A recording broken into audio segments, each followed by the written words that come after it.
Afinal de contas, qual é a diferença entre a direita e a extrema-direita? Existe uma extrema-direita? Primeiro, é preciso entender que, quando se coloca todas as ideologias políticas num plano horizontal que vai da esquerda até a direita, o que parece é que a extrema-direita é simplesmente tudo aquilo que está na direita em maior grau, com mais intensidade. Mas, na verdade, não é assim.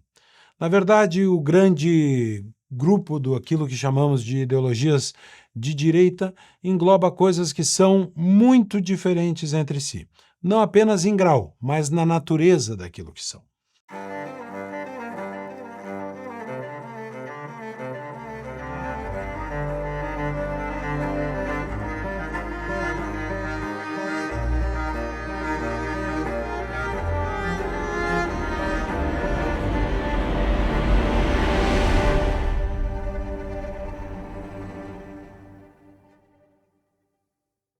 A imprensa noticiou a extrema-direita vencendo as eleições na França. E noticiou com profusão. Foram diversas manchetes chamando de extrema-direita, extrema-direita, extrema-direita e algumas de ultradireita. Mas não foi só na França. Na Europa inteira, sempre que um partido que não é de esquerda ganha as eleições, a manchete é mais ou menos essa. Foi assim na Itália, foi assim na Holanda, foi assim em todo lugar onde a direita venceu as eleições. É a extrema-direita. Afinal de contas, qual é a diferença entre a direita e a extrema-direita? Existe uma extrema-direita?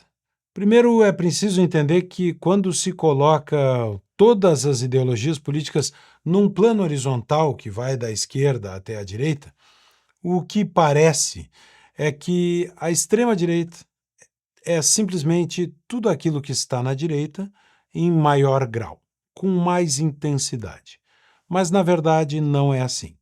Na verdade, o grande grupo do aquilo que chamamos de ideologias de direita engloba coisas que são muito diferentes entre si, não apenas em grau, mas na natureza daquilo que são.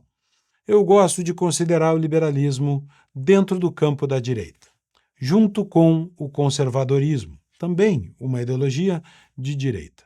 E nesse campo há também algo chamado de extrema-direita, que é diferente destas outras duas ideologias.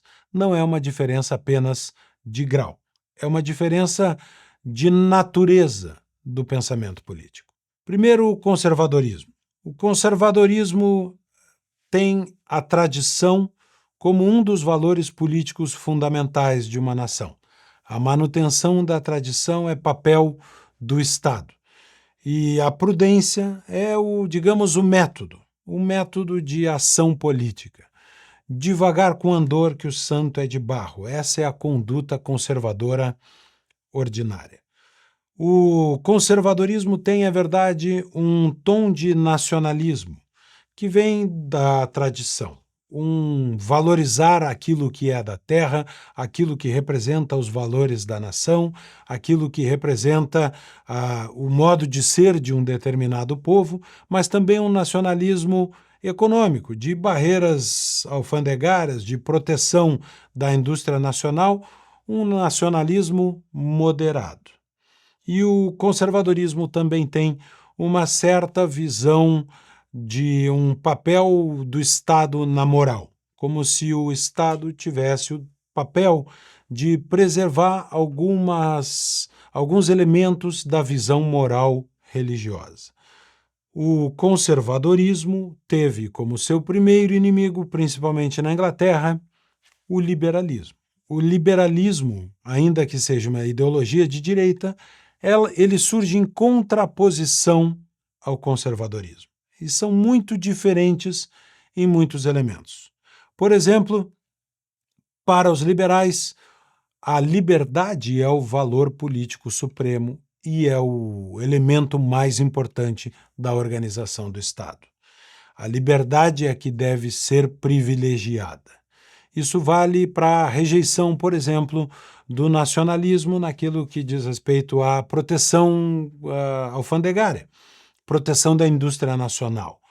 Deixe o povo escolher o que quer comprar e de quem quer comprar. Esta é a política liberal tradicional. E há um momento na história que exemplifica bem isso. É a revogação das Corn Laws, a lei do milho, por assim dizer, por uma tradução pobre. Em 1842, há uma quebra da safra de batata na Irlanda, o que produziu a chamada a Grande Fome. Esta Grande Fome, em 1844, levou à revogação de uma lei que proibia a importação de grãos para a Inglaterra. Se forma uma liga, a Liga Cobden, para defender a revogação dessas leis, e o primeiro-ministro do Partido Conservador, Robert Peel, revoga estas leis que proibiam a importação de comida. Naquele momento, a aristocracia do campo inglesa perdia a disputa para a liberdade de comércio, a liberdade de importar comida de outros países. É um exemplo clássico da divergência entre nacionalismo e o liberalismo econômico. Mas não é só isso. O liberalismo também é, desde a sua essência, um regime democrático que queria ampliar a franquia eleitoral, dar a mais pessoas o direito de votar. Isso também contrapunha o conservadorismo, que era inicialmente aristocrático e depois se tornou democrático. Ora, essas são diferenças importantes entre liberalismo e conservadorismo, mas elas ganham ainda mais importância na contraposição com o que se pode chamar, sim, de uma extrema-direita. A extrema-direita é a defesa do nazismo, do fascismo, que eram ideologias totalitárias de direita. Vamos lá. Muitos podem defender, e não sem razão, que o nazismo era um coletivismo e, portanto, uma ideologia de esquerda. Esta é uma discussão válida e que merece ser feita. Mas, para nós, vamos usar o exemplo do nazismo e do fascismo como totalitarismos de direita, por assim dizer. Há profundas diferenças que não são de grau, não são de intensidade em relação ao conservadorismo e ao liberalismo. E eu quero me servir aqui das palavras de Christian Lobauer, que bem definiu essa diferença. Isso é a extrema-direita. Nenhum desses partidos que ganhou as eleições agora tem esse perfil. Eles são partidos de direita, com pautas muito específicas. Para você ser chamado de, segundo esses autores, de extrema-direita, você tem que juntar 5 características simultâneas: nacionalismo, autoritarismo, populismo, xenofobia e tradicionalismo/fundamentalismo. Porque tradição é uma coisa, fundamentalismo é outra. Você pode defender tradições num ambiente democrático, no conservadorismo. Agora, se você for fundamentalista e juntar com todos esses 4 itens, populismo, autoritarismo, nacionalismo e tal, você tem o extrema-direita. E se você quiser ser realmente, conceitualmente, nazista ou fascista, você tem que juntar mais 3 características: militarismo, imperialismo e sindicalismo. Portanto, o nazismo e o fascismo têm características que são profundamente antiliberais e anticonservadoras. Ou seja, se quisermos entender que tudo isso está no campo da direita, é preciso entender que a extrema-direita não é só uma diferença de grau ou intensidade em relação ao liberalismo e ao conservadorismo. Isso parece bastante óbvio. Por que, então, os processos políticos que se dão neste momento na Europa são caracterizados como de extrema-direita? O fenômeno da discussão política que leva à derrota da esquerda na Europa nesse momento está baseado principalmente em 3 elementos. O primeiro deles é a imigração. Há uma reação ao excesso de imigração, principalmente de cidadãos muçulmanos que defendem a Sharia. Não são todos os muçulmanos que defendem a Sharia, mas há, em diversos países da Europa, um crescente na população muçulmana que defende a Sharia. A Sharia é a lei islâmica que contrapõe, destrói qualquer institucionalidade constitucional das democracias ocidentais. São incompatíveis. Esta é uma das grandes discussões, e ela tem dois vieses. O primeiro é este: se numa democracia em que a maioria decide as instituições políticas, em um determinado ponto a maioria da população passa a defender a Sharia. Aqui a democracia terminaria pelo próprio voto. Isto significaria o fim das repúblicas ou das monarquias constitucionais democráticas na Europa. Isto é uma discussão nazi-fascista? A preservação do aparato constitucional, institucional, democrático europeu. Isto é uma discussão nazi-fascista? Isso é a defesa de uma direita radical, autoritária, imperialista, militarista, como disse Lobauer? Não. Esta é uma discussão de controle migratório para preservar a própria constituição destes países. Portanto, não parece um elemento de extrema-direita, mas um elemento de proteção da constitucionalidade. Uma discussão que deve acontecer em democracias sadias, como acontece neste momento nos Estados Unidos. Muito mais pela segunda razão ligada à imigração, que é a questão econômica.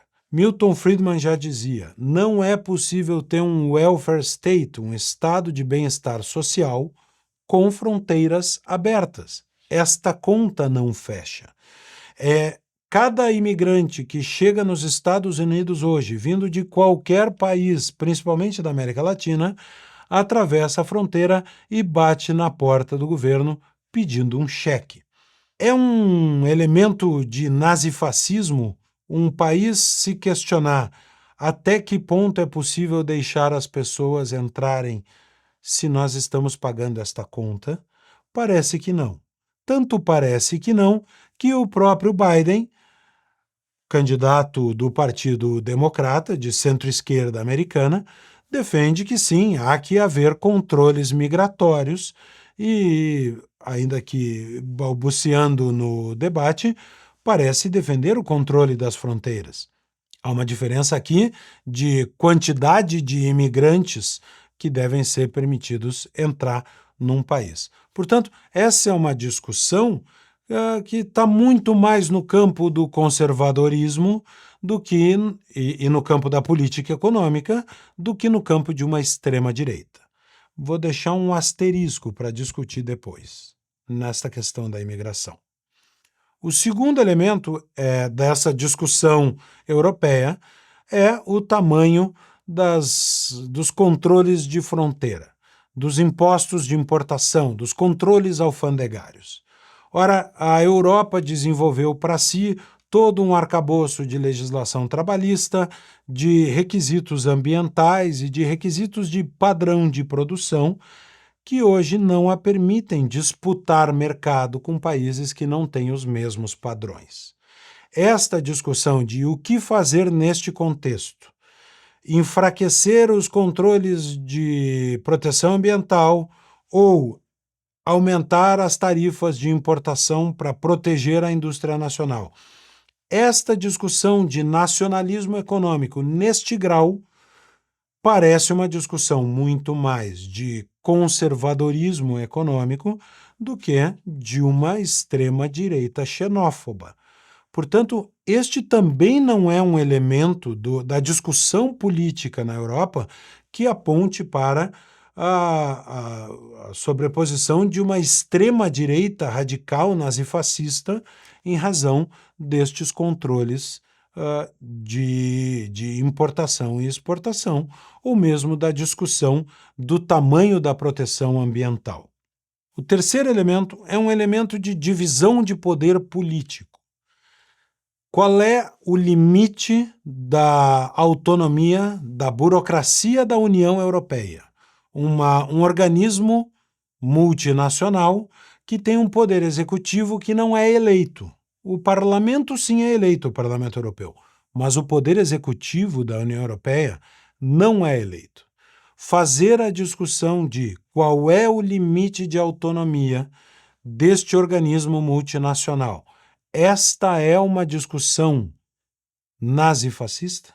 É uma discussão que remete àqueles elementos de autoritarismo, populismo, fundamentalismo, militarismo, imperialismo?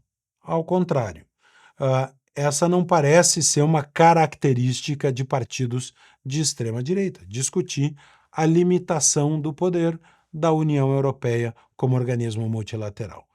Portanto, a análise aponta que o que acontece na Europa não é um fenômeno de extrema-direita, mas um fenômeno de direita, de partidos conservadores mais empedernidos, enfrentando a resposta de um crescimento da esquerda nos últimos anos.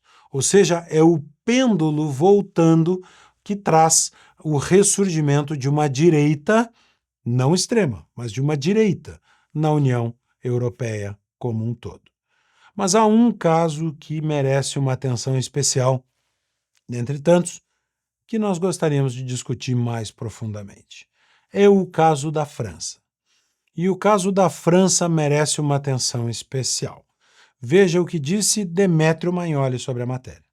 Normalmente, os observadores, comentaristas, a imprensa, se referem ao partido de Le Pen, que é a Reunião Nacional, né?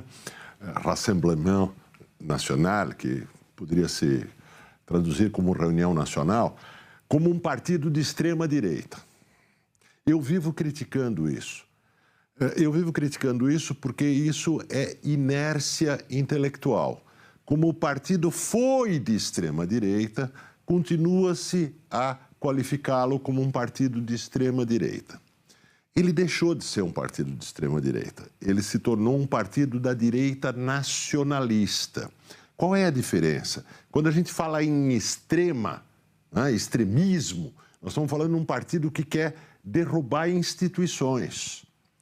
O partido de Le Pen, lá na origem, queria modificar o sistema de governo da França, queria sair da União Europeia e por aí afora. Não quer mais. Se quer sair da União Europeia. Essa mudança não foi uma mudança simples, durou anos e anos.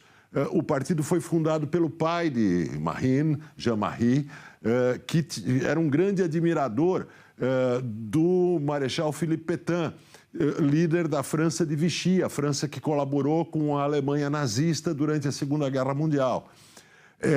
Marine Le Pen, quando assumiu o partido no lugar do pai, há cerca de 12 anos atrás, ela trouxe o partido menos para a direita, continuou sendo direita, mas menos para a direita. Daí ela expurgou o pai. Aí ela expurgou os radicais extremistas do partido.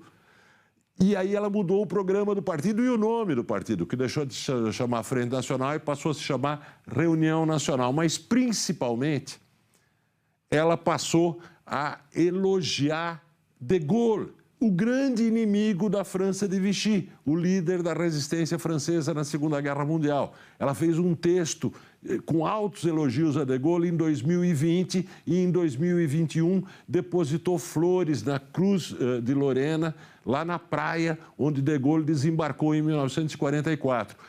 Parece que tudo isso é teatro, mas não é teatro. O que ela estava fazendo e conseguiu foi roubar o eleitorado dos partidos da direita tradicional, que são gaullistas, e levar esse eleitorado para a sua reunião nacional. É um bom ponto. Mas calma lá. O partido é muita gente. Dizer que um partido deixou de ser algo e passou a ser outra coisa não significa dizer que não haja ainda dentro do partido pessoas que não mudaram de ideia e que se filiam à sua velha orientação. Portanto, é no mínimo possível que haja ainda dentro do partido de Marine Le Pen partidários das ideias de seu pai. Este é um elemento. os partidos, assim como as nações, têm as suas maiorias momentâneas que podem ir mudando e isso merece atenção. Em linha diferente de Demetrio Magnoli, Adriano Janturco. Sobre essa questão da extrema-direita ou não. Bom, a meu ver, neste caso, está correto o termo extrema-direita, porque nós temos que, ou direita radical, porque nós temos que decidir o que vamos chamar com estes termos. Né? Vejam, este partido, que agora mudou de nome, mas é o partido de Le Pen, basicamente, certo? Que antes era Frente Nacional, etc. É um partido mais, em que sentido? Mais extremo no cenário, no espectro político, porque o partido de direita clássico, histórico francês, é o partido republicano, é o partido do presidente Sarkozy, e antes ainda de Chirac, para nos entender. Então este, na verdade, o grande perdedor das últimas décadas, inclusive da última década, do cenário político eleitoral francês, é o Partido Republicano. O Partido Republicano seria similar a um partido conservador, de centro-direita, basicamente encolheu. Hoje, se não era a quarta força política do país. E no seu lugar, quem tomou mais espaço é essa direita. Agora, atenção, que essa direita, eu entendo. Vamos lá, qual é o ponto? Eu entendo que no Brasil, como faltam a direita, então todas as vezes que nós ouvimos direita, direita, direita, todo mundo se empolga. Mas atenção, porque de que tipo de direita estamos falando? Essa é uma direita que é antissemita. Por exemplo, é nesses dias exatamente que o rabino de França já falou que os tempos felizes de paz para os judeus na França já foram, e hoje a situação está mais perigosa porque está lutando com o antissemitismo de esquerda e de direita. É uma direita antissemita, uma direita anticapitalista, uma direita que não teve experiências de governo, uma direita com um plano étnico-racial. Vocês viram, por exemplo, o discurso dela agora, que foi transmitido, essa questão dos binacionais, ou seja, pessoas que têm duas nacionalidades, que são não só necessariamente quem adquiriu um imigrante que adquiriu uma nova nacionalidade francesa, mas inclusive, eventualmente, os descendentes. Ela quer que não possa assumir cargos relevantes no governo, etc. Seria uma grande inovação. Então, não é a direita conservadora, não é a direita republicana, não é a direita do Partido Popular, não é nem a direita da Meloni e Fratelli d'Italia. É uma direita, inclusive, que tem ligações complicadas, inclusive, com a Rússia. É uma direita que é pró-Rússia, que quer tirar a França do enfrentamento à Rússia, quer parar de dar dinheiro à Ucrânia, etc. Que poderia realmente movimentar, deslocar o eixo da política exterior, da política internacional na Europa. Percebam que o assunto ele exige uma análise profunda e profissional, sincera, a ponto de, neste caso, o comentarista da Globo News achar que não se trata da direita radical e o nosso comentarista aqui da Brasil Paralelo, da Cartas na Mesa, achar que se trata. Ou seja, esse balaio de extrema-direita para colocar todos os fenômenos de direita da Europa é um papo furado. E para não ficar fora dessa discussão, eu vou dar a minha opinião, a partir desse discurso de Marine Le Pen.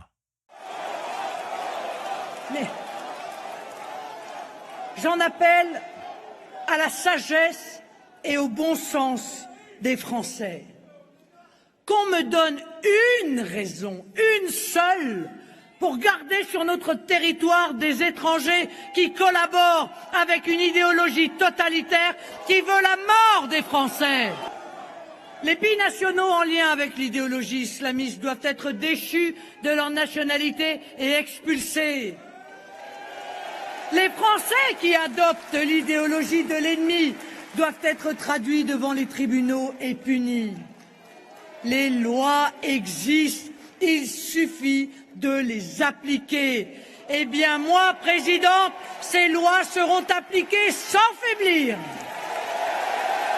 Avec moi, ayez la certitude que les droits des femmes aujourd'hui contestés par l'obscurantisme islamiste seront garantis à toutes les femmes de France.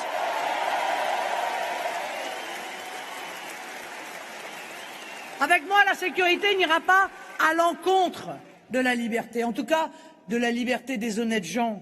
Por mais que eu concorde que a questão da imigração deve ser contida na Europa, e para mim deve, e por mais que eu concorde que a Sharia é incompatível com a Constituição, com o conceito de democracia, com a noção de Estado de Direito, há algo nesse discurso de Marine Le Pen que cruza a fronteira entre o nacionalismo e a xenofobia e coloca um pé dentro de uma posição mais xenófoba do que nacionalista. E isto não me agrada. Não é talvez o suficiente para chamá-la de nazista, mas é sem dúvida nenhuma um dos pontos perigosos de uma política extremada, desta volta do pêndulo que volta da esquerda na França e que precisa ser contido antes de atingir os píncaros da extrema-direita. Portanto, eu não gosto desse discurso exacerbado, embora concorde que sim, a imigração precisa uma contenção em preservação da própria liberdade. Agora, se é preciso uma análise profunda e é preciso entender os fenômenos de cada uma das ideologias, ver as diferenças e até olhar para dentro dos partidos e ver os grupos que compõem cada partido, se essa análise é necessária, por que a imprensa prefere chamar todos e rotular a todos de extrema-direita? Talvez porque para a imprensa a direita aceitável seja essa, a do PSD em Portugal, que correu para os braços da esquerda para fazer uma coligação para evitar que o Chega chegasse ao poder. Talvez aqui no Brasil, para fazer a tradução desse fenômeno, porque aqui no Brasil nós estamos acostumados a pensar que o PSDB é um partido de direita, quando a social-democracia, na verdade, defende a separação de classes, defende o papel do Estado na distribuição da riqueza e defende a supremacia do trabalho sobre o capital, termos todos marxistas. Quem está dizendo isso? Não sou eu. Quem está dizendo isso é o programa do PSDB no site do partido. Até Lula da Silva consegue ver que o PSDB, na verdade, era muito mais próximo e muito mais amigo da esquerda do que se podia pensar. Que saudade que eu tenho quando a política ela ficava na disputa entre o PT e o PSDB, como era democrático esse país, como a gente era civilizado, a gente nem sabia. Agora que a gente está descobrindo como é bom ser civilizado, como é bom ser democrático e como é bom gostar de conversa, sabe, com os diferentes.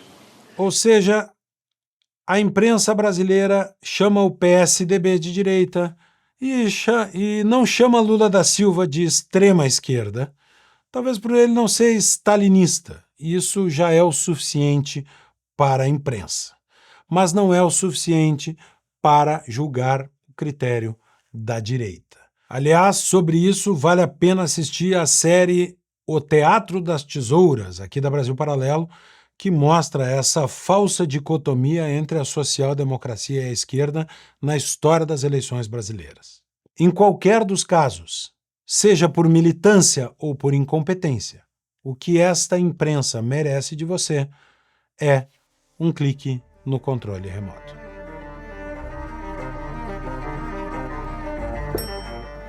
Na Brasil Paralelo, optamos por um caminho arriscado. Pô, mas tu tá fazendo isso aí, fica difícil de vender.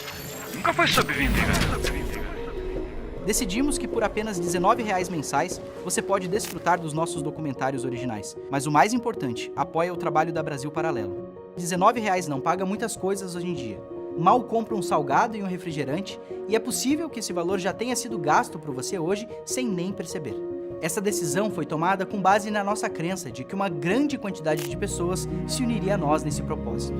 Estamos convencidos de que, com muitas pessoas contribuindo com apenas R$19 mensais, podemos provocar uma transformação significativa na cultura brasileira. Recentemente, o que parecia um sonho distante está agora ao nosso alcance. Ao se tornar um assinante, você amplia a nossa voz. Para demonstrar nossa total transparência e confiança no valor do nosso conteúdo, oferecemos a você um período de 7 dias para reconsiderar a sua decisão, por qualquer motivo que seja. Assim que se juntar a nós, você terá a oportunidade de conhecer nossos conteúdos, incluindo debates, entrevistas exclusivas e materiais complementares. A sua participação é fundamental para nós. Esperamos em vê-lo em breve em nossa plataforma de membros. Nós contamos com você, muito obrigado e até breve.